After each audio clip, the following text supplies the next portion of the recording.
நானும் என் வீட்டுக்காரும் என்னுடைய ரொம்ப நாள் ட்ரீமு. அத நிறைவு பண்ணுறதுக்காக, அத பார்க்கறதுக்காக போலாம் அப்படின்னு சொல்லிட்டு போயிட்டுருந்தோம். எனக்கு வந்து ஷோபா என் வீட்ல வந்து ஷோபா போடணும்னு ஆசை. இப்ப தானே வீடு குடி வந்தோம். அது வந்து இப்ப ஹால் வந்து நான் பெருசா வச்சு கட்டியிருக்கேன். அதுக்கேத்த அளவுக்கு நான் ஷோபா போடணும்னா, என்னோட அந்த 3 செட்டு ஷோபா போட்டு அந்த பீப்பாய் வச்சு வைக்கணுன்றது எனக்கு அதே குறிக்கோளாவே வச்சுட்டுருந்தேன். எனக்கு பண்ணியே ஆகணும், எனக்கு ஷோபா வாங்கியே ஆகணும்.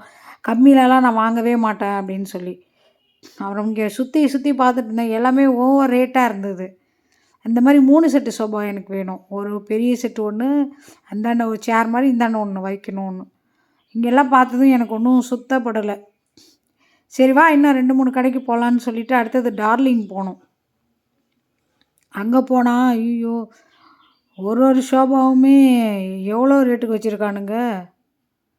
இங்க வந்தது இது மேனுஃபேக்சரிங் இடம் இது. இத விட்டுட்டு அடுத்தது டார்லிங் போனோம்.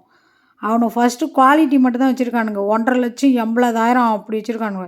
யோவ்! இதெல்லாம் சுத்தப்படாது. நாங்க வரையான்னு சொல்லிட்டு வந்துட்டோம் நாங்க. நான் பார்த்தது 25,000 ஷோபா. எனக்கு இது வந்து என்னோட ஃபேவரட் கடை. எங்க வந்தாலும் இங்க தான் நாங்க எடுப்போம். எங்க சுத்தி வந்தாலும். இந்த இதுல கம்மி கிடைக்கிற மாரி வேற எங்கேயும் எனக்கு தெரிஞ்சு கம்மி இல்ல. நாங்கலாம் விசாரிச்சுட்டு தான் வந்துட்டோம். இந்த பிளாக் ஷோபா எடுக்கணும்னு ஆசை. அது கொஞ்சம் லக்ஸரியா இருக்கு. ஆனா, அந்த பிளாக்ல கோடு போட்டா டக்குன்னு வீணா போயிடும். எனக்கு இந்த ப்ரவுன் வந்து எடுத்துக்கங்கன்னு நெறையா சொன்னாங்க.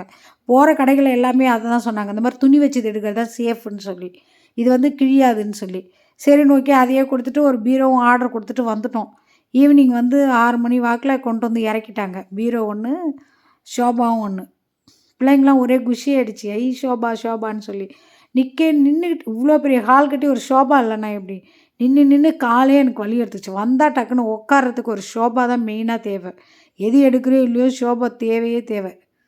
என் பசங்கள்லாம் பயங்கர ஹாப்பியாகி டான்ஸ் ஆடிட்டு கிடந்தாங்க. ஐயோ! ஷோபா வந்துருச்சு வந்துருச்சுன்னு சொல்லி. வீடு கட்டி ஷோபா போட்டாச்சு. இன்னும் கொஞ்சம் கொஞ்சமா பொருள் வாங்கி வச்சா என்னோட ட்ரீம் எல்லாம் கம்ப்ளீட் ஆயிடும்.